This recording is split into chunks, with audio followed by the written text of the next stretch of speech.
मैं डॉक्टर हेमलता काटे, हिंदी विभाग, बाला साहेब देसाई कॉलेज, पाटन। आज हम देखेंगे रामवृक्ष बेनीपुरी लिखित रजिया, इस रेखा चित्र का कथ्य। रजिया एक स्त्री पात्र है, अतः लेखक ने इस रेखा चित्र के माध्यम से रजिया नामक चुड़िहारिनी के माध्यम से, वह चुड़िहारिनी है, चुड़िहारिन है, अर्थात चुड़िया पहनने वाली है, मुस्लिम चुड़िहारिन है। अतः रजिया के माध्यम से रामवृक्ष बेनीपुरी जी ने प्रस्तुत रेखा चित्र में एक मुस्लिम चुड़िहारिन की समस्या को चित्रित किया है। इसके साथ इस चुड़िहारिन व्यवसाय के लिए किन बातों की आवश्यकता होती है, यह भी प्रस्तुत किया है। अतः इस रेखा चित्र के कथ्य की ओर आने से पूर्व इस रेखा चित्र के पात्रों को समझ लेना आवश्यक है। रजिया इस रेखा चित्र के पात्र। इस रेखा चित्र का प्रमुख पात्र है स्वयं रजिया, एक मुस्लिम चुड़िहारिनी है, अर्थात चुड़िया पहनाने वाली है। दूसरा पात्र है स्वयं लेखक, जिसे रजिया मालिक नाम से पुकारा करती थी, अर्थात लेखक को रजिया मालिक के नाम से पुकारा करती थी। अगले पात्र है रजिया की माँ हसन, रजिया का पति। रजिया के 3 बेटे नामोल्लेख है, 3 बेटे 3 बहुएं। रजिया के पोती और रानी लेखक की पत्नी। परंतु पूरी कथावस्तु इस रेखा चित्र की रजिया के आसपास ही घूमती है, जिसके माध्यम से लेखक ने मुस्लिम चुड़िहारिन औरत की व्यथा को चित्रित किया है। वह इस प्रकार, देख लीजिए रजिया इस रेखा चित्र का कथ्य। रामवृक्ष बेनीपुरी लिखित यह रेखा चित्र है। रेखा चित्र का अर्थ ही है किसी एक व्यक्ति का व्यक्तित्व प्रस्तुत करना, जिसके माध्यम से समाज को कुछ संदेश दिया जाता है। वह लेखक के गांव की चुड़िहारिनी है। लेखक उसे बचपन से देखते आए हैं। उसके चेहरे पर एक अजीब किस्म का आकर्षण था, जिसके परिणाम स्वरूप ही लेखक और रजिया के बीच अलगपन का रिश्ता बन गया था।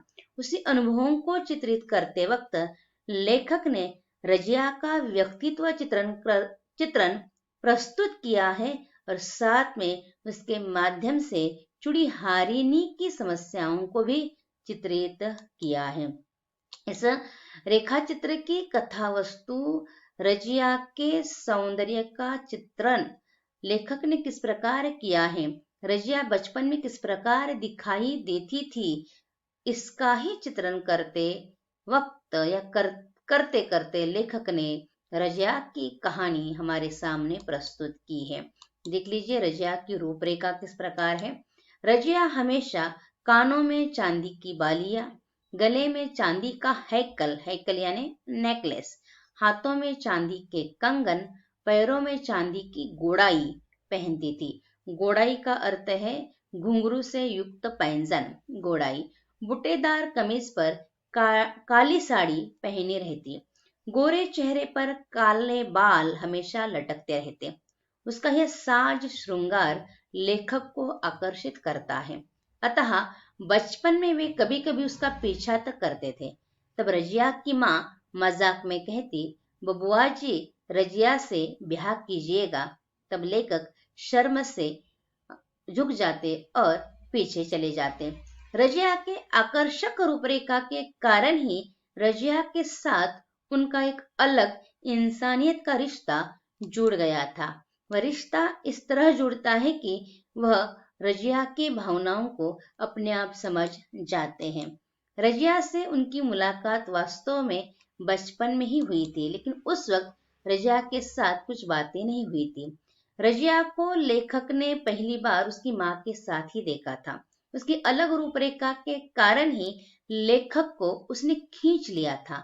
वैसे तो लेखक के गांव में अन्य लड़कियां भी हैं, लड़कियों की कमी नहीं थी, पर उन सब से उन्हें रजिया अलग लगी। मूलतः लेखक अपने घर से बाहर अधिक नहीं निकलते थे।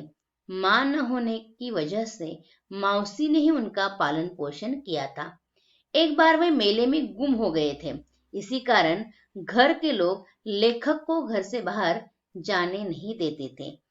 जब लेखक ने पहली बार रजिया को देखा तो वह अपने माँ के साथ चूड़ियां पहनाने के लिए उनके आंगन में आई हुई थी।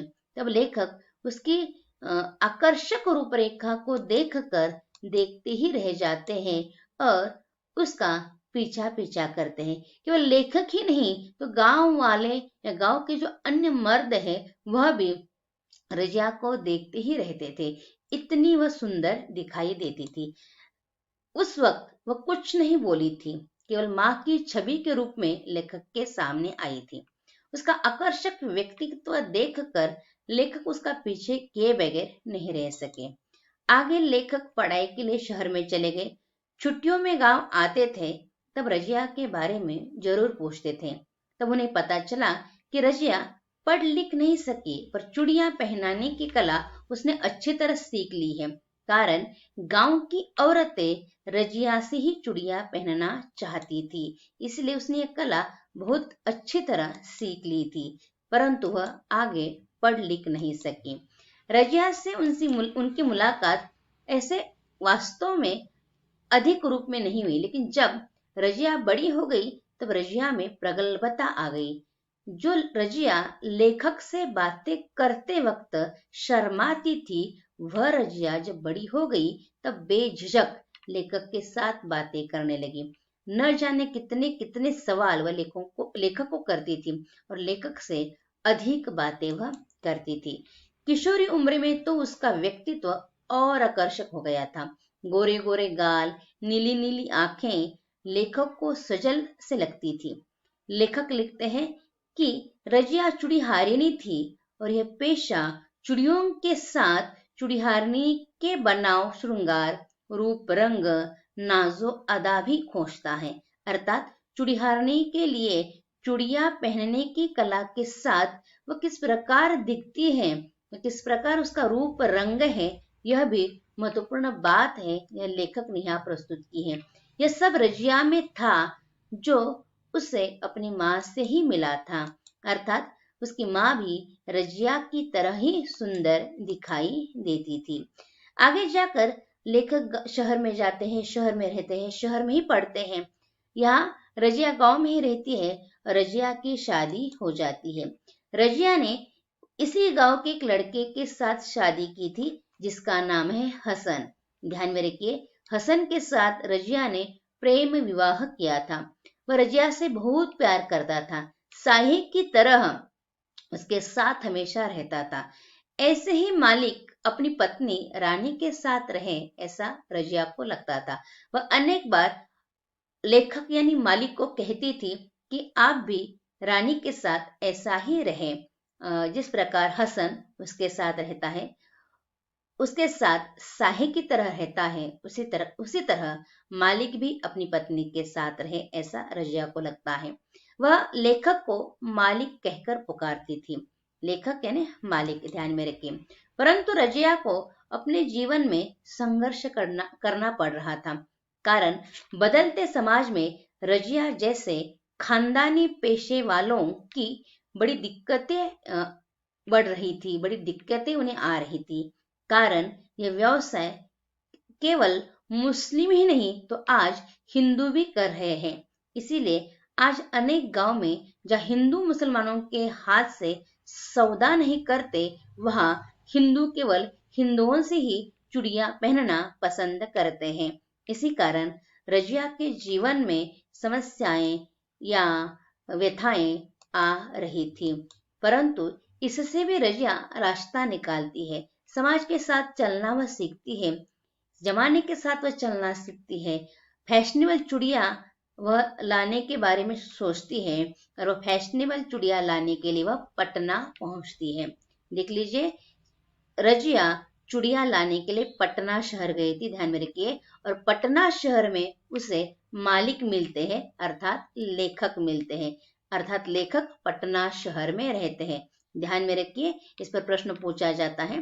पटना शहर में वह जाती है जहाँ मालिक यानी लेखक किसी अखबार में काम करते हैं। गांव वालों को लगता है कि लेखक कोई संपादक है लेकिन वह तो एक सीधे साधे वहाँ काम करने वाले कारकुन के रूप में है, ऐसा वह चित्रित करते हैं। यानी वह कोई संपादक नहीं थे। रजिया उन्हें मिलने जब जाती है तब लेखक थोड़ा हिचकिचाते हैं, परंतु रजिया उसी समय भी हंसी मजाक के साथ लेखक से बातें करती है। उस वक्त भी रजिया के साथ उसका पति हसन है, उसके माथे उसके सिर पर बोझ है, तो लेखक हंसी मजाक में कहते हैं, कहाँ से उठा लाई इस मजदूर को। तो रजिया कहती है, देखिए ना जनाब, पीछे छोड़ता ही नहीं, हमेशा साथ ही रहता है। इस प्रकार हसन और रजिया का बिल्कुल ही गहरा संबंध है। यह बात लेखक ने यहाँ प्रस्तुत की है। उसी हंसी के पीछे एक वेदना छिपी है, इसका एहसास भी उस वक्त लेखक को होता है। इस वक्त वह फिर भी ऐसे समय में भी उसके पति उसके साथ है, ये सबसे बड़ी बात है रजिया के लिए। वह हर वक्त रजिया के साथ है, ये बात लेखक ने यहाँ प्रस्तुत की है। आगे जब लेखक नेता बन जाते हैं तब गांव में चुनाव के चक्कर में पहुंच जाते हैं, तब उन्हें रजिया की याद आती है। पर वह लोगों से पूछे कैसे, नेता बनकर गए हैं, चुनाव का प्रचार प्रसार करने के लिए गए हैं, लेकिन वो पूछ नहीं सकते। तब इतने में बिल्कुल रजिया के जैसे दिखने वाली छोटी सी लड़की वहां आती है। कुछ पल के लिए लेखक को लगा जैसे रजिया ही आई है। छोटी रजिया वापस आई है। तब गांव वाले बताते हैं कि यह रजिया की पोती है। वह मालिक को अपने घर चलने के लिए कहती है। गांव वाले कहते हैं, जाइए, रजिया आपकी बहुत तारीफ करती है, अब वह बहुत बीमार है, बचेगी या नहीं ये भी हम कह नहीं सकते। अर्थात आज रजिया बीमार है, उसकी पोती बिल्कुल रजिया की तरह दिखाई देती है। और लेखक नेता बनकर उनके गांव में पहुंचते हैं, तब वह पोती के साथ रजिया के घर पहुंचते हैं। लेखक जब घर में पहुंचते हैं तो रजिया की भरी पूरी गृहस्थी है। हसन नहीं था, आज हसन नहीं है, लेकिन हसन ने तीन पीछे हसन छोड़ दिए हैं। अर्थात रजिया के तीन बेटे हैं। बड़ा बेटा कलकत्ता में कमाता है, मंझला पुश्तैनी पेशे में लगा है और छोटा बेटा शहर में पढ़ रहा है। घर में बहुएं हैं। बड़े बेटी की बेटी पोती बिल्कुल रजिया जैसी ही दिखती है, परंतु आज रजिया बीमार है। उसने कभी नहीं सोचा था हवाई गाड़ी पर आने वाला उसके घर तक आएगा, परंतु लेखक उसके घर तक पहुंचते हैं रजिया को मिलने के लिए। रजिया को बहुत आनंद होता है। रजिया लेखक को मिलने के लिए कपड़े बदलकर आंगन में पहुंचती है। तब उस वक्त भी लेखक ने यानी मालिक ने रजिया की व्यक्तिरेखा प्रस्तुत की है। बिल्कुल दुबली पतली हो गई है, उसका चेहरा रूखा सूखा हो गया है। मालिक को सलाम करते वक्त उसके चेहरे की झुर्रियां कहीं गायब हो जाती है। उसका चेहरा बिजली की तरह चमक उठता है, नीली आंखें, उसमें रोशनी आ जाती है। वो मालिक को मिलने के लिए ही जैसे जीती रही थी, ऐसा उस वक्त लेखक को एहसास होता है। इस प्रकार रजिया एक ऐसी चुड़िहारिन है जो अपने जीवन में संघर्ष कर रही है, लेकिन लेखक के साथ उसका अप्रत्यक्ष जो रिश्ता बना है, इसे रामवृक्ष बेनीपुरी जी ने प्रस्तुत रेखा चित्र में रजिया के माध्यम से रजिया का व्यक्तित्व जो प्रस्तुत किया है, वह एक अलग इंसानियत का रिश्ता चित्रित करता है। यह रेखा चित्र की कथ्य या कथा वस्तु यह समाप्त होती है। आपने ध्यान से सुनी, धन्यवाद।